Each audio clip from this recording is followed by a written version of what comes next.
Welcome to the Scrum.org Community Podcast, a podcast from the home of Scrum. In this podcast, we feature professional Scrum trainers and other Scrum practitioners sharing their stories and experiences to help learn from the experience of others. We hope you enjoy this episode. Hi, everyone. I'm Ryan Ripley with Agile for Humans and professional Scrum trainer with Scrum.org. I'm stepping in as a guest host for episodes highlighting the experiences of other Scrum.org professional Scrum trainers. I hope you enjoy getting to know these amazing people. Welcome to another episode of Becoming a Scrum Master. I'm your host, Ryan Ripley. Joining me today, I would say good friend and colleague. We were colleagues as stewards at one point, right? That's right, Mr. Ryan, John yeah. Coleman. John, how have you been? Great. Thank you so much for having me on the show. Of course. Glad you're here. John, I'm going to jump right into it. Of course, you're a fellow PST with Scrum.org, but before that, definitely a Scrum Master. And so this is all about becoming a Scrum Master. A lot of people want to know the origin stories and our advice and tips. And so I've got 5 different questions to frame that out. And I think we'll just get into it. So can you share the story of how you first encountered Scrum and what motivated you to take that next step and actually become a Scrum Master? Thanks, Ryan. I was in a factory in Ireland. That's where I'm from originally. And it was a very big factory. There was a supply chain of 10,000 people. And I was working in a supplier as part of that supply chain. And we were kind of a critical supplier. And the dogs in the street knew that there was a new factory being built in Poland, but we weren't supposed to know. It was supposed to be a big secret. The general manager of the factory came to me and he said, John, I was an IT manager there, and he said, John, I need you to increase the capacity of the factory by 40%, and you got 4 months and no floor space to work with. I said, thank you, Joe. Joe was the guy's name, Joe Kavanagh. And we were struggling with even small changes. So because we had a lean program and they had all these continuous improvement initiatives, and even a small change was taking 9 months to get through because we had lots of queues. And so I knew I was in trouble, Ryan. So I went over to get trained by Ken Schwaber in London, biggest Scrum Master class I've ever seen. I think there were 15 tables. I think I was at a table of 10. Wow. Roman Pitcher was there as well, and there was another UK trainer there as well. His name isn't coming to me right now. And I learned all about Scrum, went back and destroyed the factory in Ireland. Joking. It was a good ending. Yeah, that's quite a class to be in. And learning it straight from Ken. I was fortunate enough to get into a class with Ken while he was still teaching, and it is quite the experience. So it is, and it was like I had been reading about Scrum for a while, and I'd heard about extreme programming a few years before, and here I was in this kind of impossible situation. I felt like I was going to get fired one way or the other, so I might as well give it a go, And so I went for it, and we were actually very successful with it. It was so successful that when someone decided to put another system in at the same time that was dependent on our system going in, and it was going live 2 days later, and we had to think, what if they go live? What if they roll back? What if we roll back? I had to think of all these situations, and then their initiative was running in trouble, so we used Scrum to recover that as well. So it was actually double trouble. It was really good. So that was like a really fresh moment for me, and I said, okay, I was a project manager as well at that point, but I was kind of like one of the worst project managers in the world because, I was, the changes would come in and I'd say life changes, business changes. It's okay, bring it in, it's fine. I'll figure out a way to swap things around and just change control for more money, But it was probably the right time for me to move on, I think, to something different. So, I mean, you've crafted this wonderful story. So I have to ask, did the factory survive, or did it all move to Poland? The factories in Poland, and some of the funny stories that I still tell in my training. Some sticker on a bin is still in Poland as well.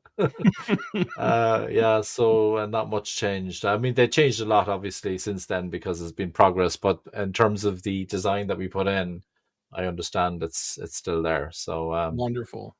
but they moved the whole thing. But we managed to survive another day. But yeah, okay. The factory had to move on, but at least they had more production for the time that it was still in Ireland. So Ireland didn't let the site down. Let's put it that way. Oh, nice.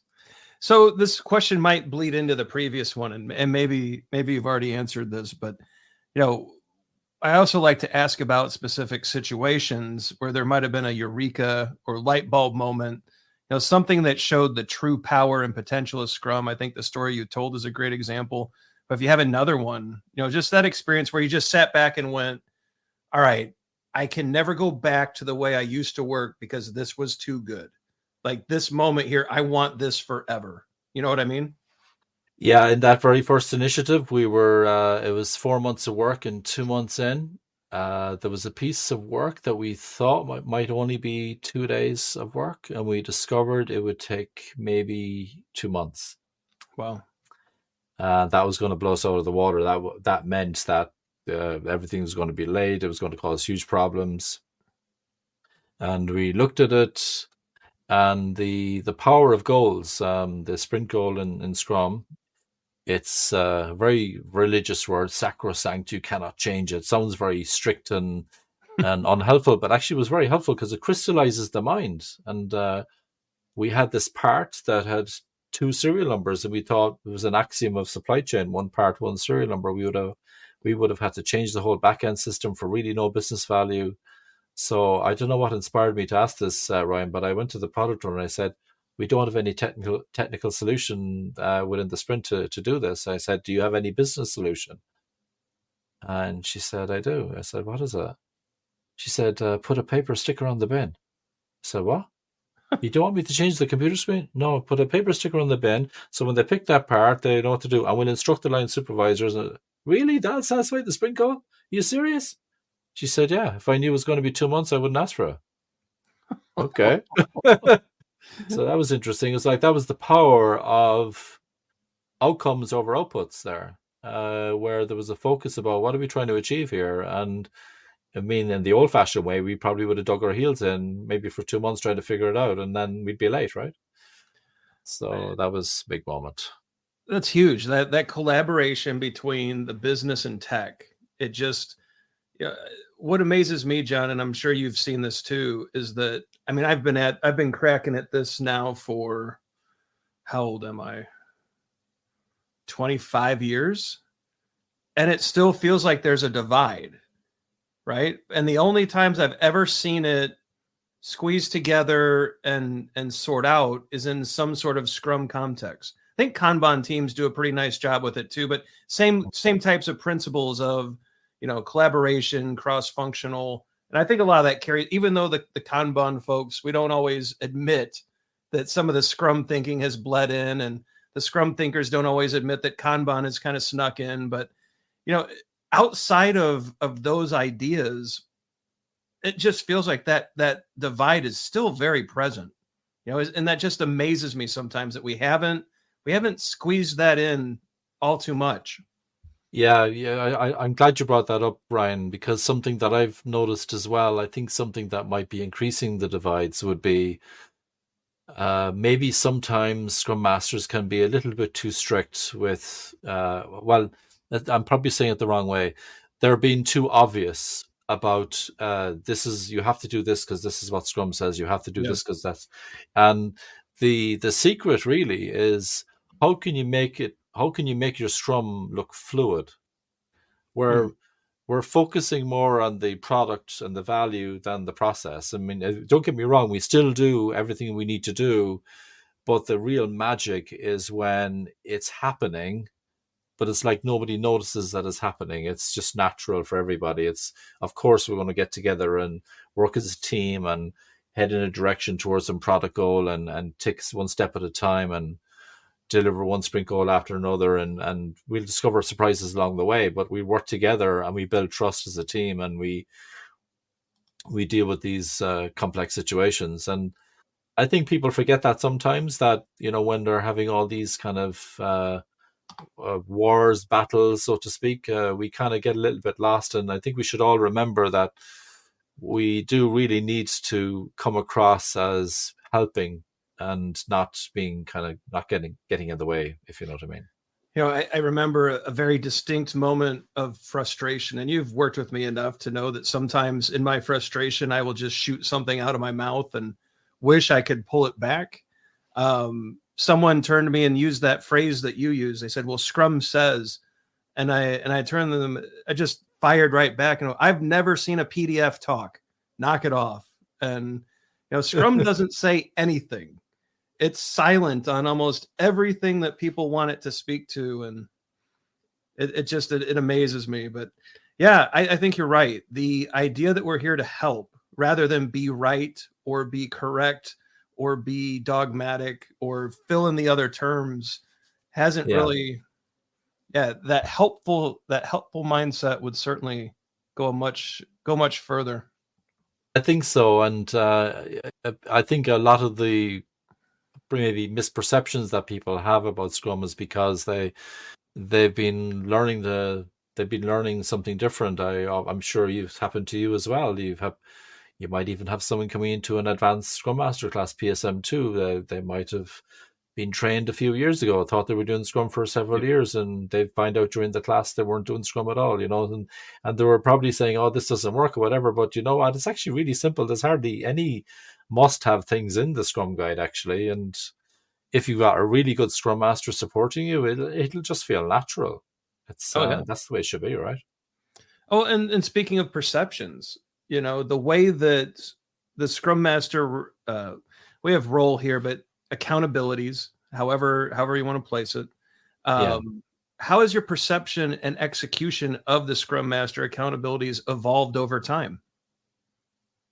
Yeah, it's the wording has changed a little bit, and some people are uncomfortable with the latest wording. I don't have a problem with the 2020 guide. I think it's absolutely fine, and the way I'm kind of going as well is, I think you could actually interpret particularly the Scrum Master accountability, that does it really have to be somebody?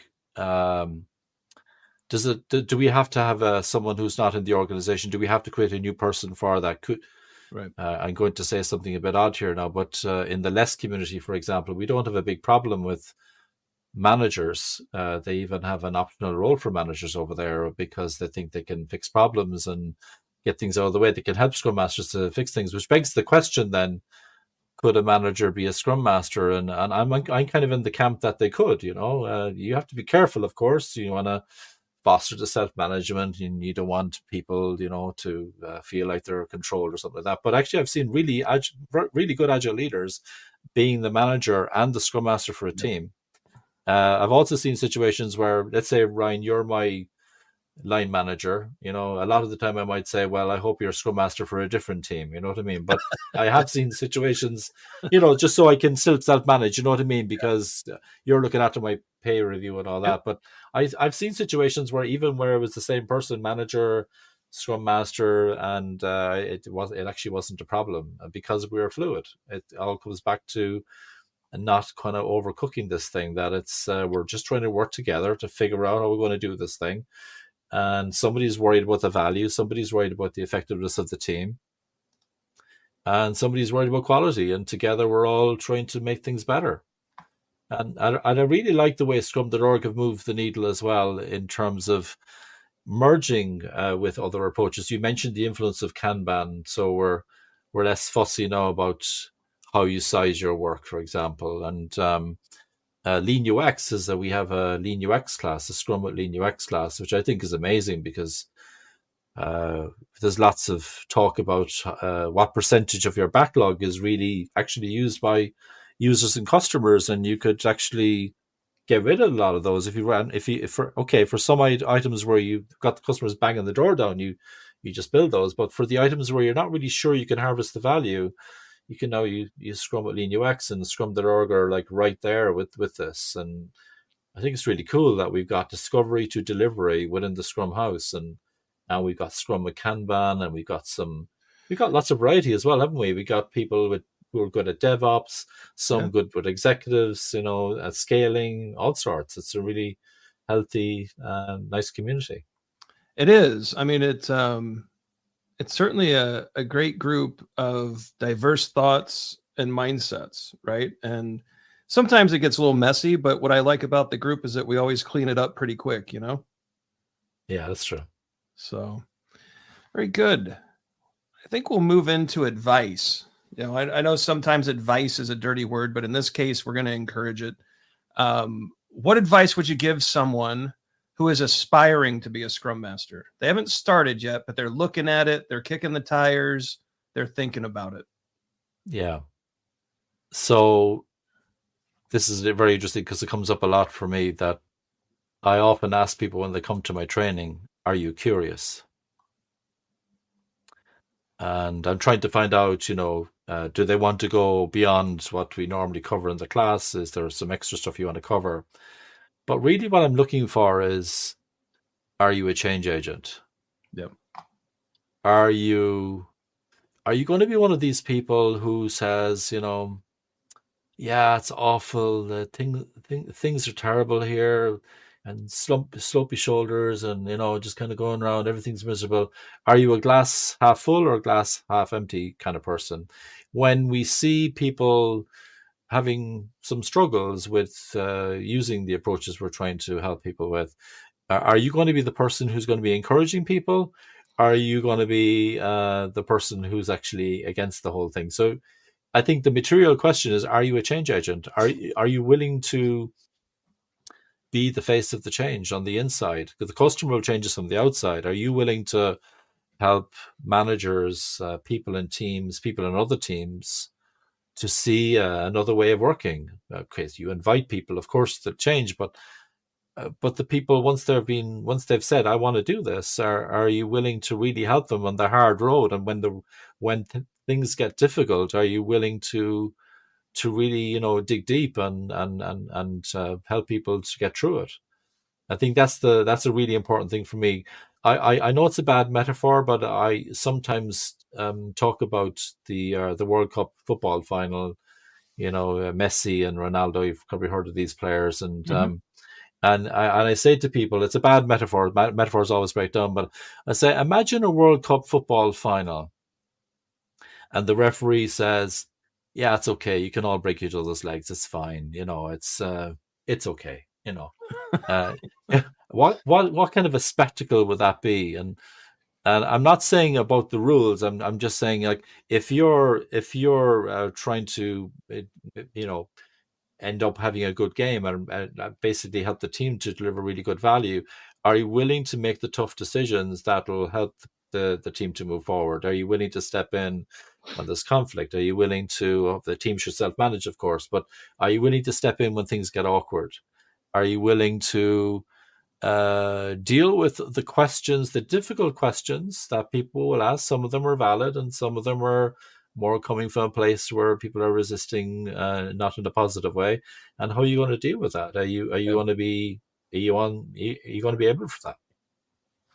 Yeah, it's really, are you going to be the champion or the cynic? Yeah, right. And if pretty you're the much. cynic, this won't be a fun experience for you. So Exactly. Yeah. I make uh, jokes sometimes about some people being no change agents, as in they've been promoted to some kind of scrum master or coach or whatever, but actually they're against the change. And I even call them double agents, but I have a bit of fun about that. I don't, not to their face, of course, but I'd be thinking it in my mind. You know what I mean? defenders of Yeah, the status quo. indeed. Yeah, We run indeed. into a lot of them. But you know what? At the same time, it's, we get into these conversations about management and leadership. Oh, they don't get it. Oh, they won't listen. And maybe we just haven't said it in a way that makes sense to them. Maybe Yeah, I think there are some people out there that just want to see the world burn. But I also wonder if there are a few of these cynics or double agents, and I've called them similar things too. But maybe they're just scared. Maybe they're just worried. It was actually yeah, Esther Derby's work who opened me up to a lot of these ideas. Like, I'm not naturally full of empathy, right? So I really have to try hard to think about, well, why would this person be upset or why would they resist? And because normally I'm just like, just do it. It makes sense. Just come on, let's just do, the very logical, direct, what I think is Yeah. logical and very direct. And yeah, it's just you meet all sorts of types. And I think to your point, if you are not that positive champion of change, those different personality types and resistance are just going to wear you down. Yeah. And just on that, I asked people to think about resistance of three types. So you have the genuine person who really cares, because sometimes we can be guilty of saying, "Oh, they're just putting up a fake wall. There's no wall. They're Yep. just resisting." But actually, sometimes there really is a wall. And if we actually understood their business domain, a technical domain, we might say, "Oh, we don't have 10 tools in the toolbox. We can only use two, maybe even only one." So that's they can be your biggest champions. So I take resistance as a gift sometimes. And then you have the person who always says no, no matter how good the idea is. They'll always say no. And then you'll have the person who says yes to everything, but they won't do anything. They give you lip service, which are the most dangerous people. Yep. And I was having a chat with a coach recently, and I was saying, how did one of the colleagues moved on? I said, "Oh, how's that guy getting on? How's he getting on the new job? Oh, he's having an awful time. Everybody's saying no, no, no, no, and they're telling their friends, no, no, no, don't do it." And then this guy, and they said, "We think we prefer where we are because they're all very nice and they don't act like that." And I said, "Do you know what? I think I prefer to be where he is, because at least they're being honest and they're saying no. I can Yep. deal with that." And we can say, okay, maybe I don't need to change in your area. Maybe I can work with someone else who wants to make some change. But when people give you lip service, that's very difficult. So I try to judge people then. Now, judge is the wrong word, but I try to assess based on behavior then rather than words. What are Right. people doing as opposed to what are they saying, I think that's all So, great advice for the aspiring Scrum Master. It's not all about the framework and the tech. There's a lot of people reading and a lot of, absolutely. and you're going to mess a lot of it up. And then you're going to get to apologize and try again. But that's being human, I guess. It's good stuff, though. It is indeed. John, I got one more for you. Sure. So I know this is a tough one. I think we're all avid readers, and I don't know about you, but I've got a stack of books as tall as I am in my backlog. But what is the one book that every Scrum Master should read? And it doesn't have to be a Scrum book, doesn't have to be an Agile book. But what do you think is the one that, yeah, go ahead and grab that right now? Yeah, is one. I've been doing a lot of research lately on companies, and I've been studying Pixar. Oh, great. And there's a book, Creativity Inc., which was refreshed in 2023, and I listened to the update, the audio version, and Ed Catmull did a super job of that. It's a great example of culture gardening, where you're kind of creating the environment where agility and innovation can grow, and responsiveness and empiricism, and the human side is Pixar were very good, still are very good at the human side, and also passing the knowledge on to the next set of leaders. I'm very curious what will happen with Disney. Will Disney kind of stick their claws into Pixar and take the magic away, or will Pixar be allowed to continue? But that book for me was powerful. Another one as well would be Trillion Dollar Coach by Bill Campbell. I thought that was an excellent book as well. Lots of agile books as well. Don Reinertson, Flow is a fabulous one. Yep. Even for people who are into Scrum, Flow is a big concept now that's kind of supported well in the Scrum guide. So they'd be sorry, probably give you too many now, but No. I'd even add your work on complexity to that. I think every Scrum Master should be looking at those different ideas and thoughts. You're also a contributor to the Kanban guide, and there's no reason why a Scrum Master shouldn't know the ins and outs of Kanban as well. And so you've made a lot of contributions in those areas, and I think Scrum Master should definitely be taking a look at your work as well. Thank you, Ryan, and yours as well. I hope your recent book is doing well, the evidence-based management. Looking at it. I think people like it. We'll see. If the royalty check is bigger than $1.25, I'll be happy. So no, we'll see how it does, but I appreciate that too. All right, John, we've hit the end of the questions. Thoroughly enjoyed getting to catch up with you. We don't do this enough. Anything you'd like to get in front of the audience before we call it a day? I think we just need to be nice to each other, and let's try to avoid gaslighting and saying that oh, that community over there are terrible, they're all awful. There are some really good agility coaches, there are some really good Scrum Masters, there are some really good product managers, product leaders, and let's not be throwing stones at each other. Let's try to work together and see what we can do to make the world better. Love it. Great. Thank you, John. And I hope we get to do this again soon.